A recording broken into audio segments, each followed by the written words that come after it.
প্রিয় দর্শক আসসালামু আলাইকুম। তো দর্শক যাকে দেখতে পাচ্ছেন তার নাম হচ্ছে রোমানা। রোমানার বাবা মা কেউ নেই, থাকে তার অসুস্থ নানির কাছে। রোমানা একটি সেলাই মেশিনে কাজ করে। রোমানা সবসময় পর্দা করে, সবসময় এইভাবেই কাজে যায় যেভাবে ছবিতে দেখতে পাচ্ছেন। তো রোমানা এখন ইউটিউব এসেছে বিয়ে শাদির জন্য।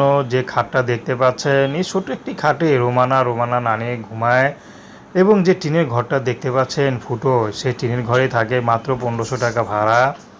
তো রোমানা খুব কষ্ট করে চলে, আসলে রোদ আসলে ঘরে রোদ এসে পড়ে, বৃষ্টি পড়লে ঘরে পানি এসে পড়ে, তো কষ্টে তারা ঘুমায়। তারপরও কেউ তাদের দেখার মতো কেউ নেই। তো রোমানা এখন ইউটিউবে এসেছে, যদি তার সুখে দুঃখে কেউ যদি তার পাশে দাঁড়ায়, সে যদি তাকে বিয়েও করতে চায়, তাকে দেখে ভালো লাগে, রোমানা অবশ্যই বিয়ে করবে।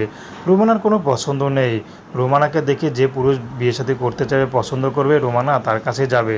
সে যেমনই হোক, যেমন চেহারার হোক, তার কোনো সমস্যা নেই। তো প্রেম ভালোবাসা বিয়ে শাদী করা আপনাদের ব্যক্তিগত ব্যাপার।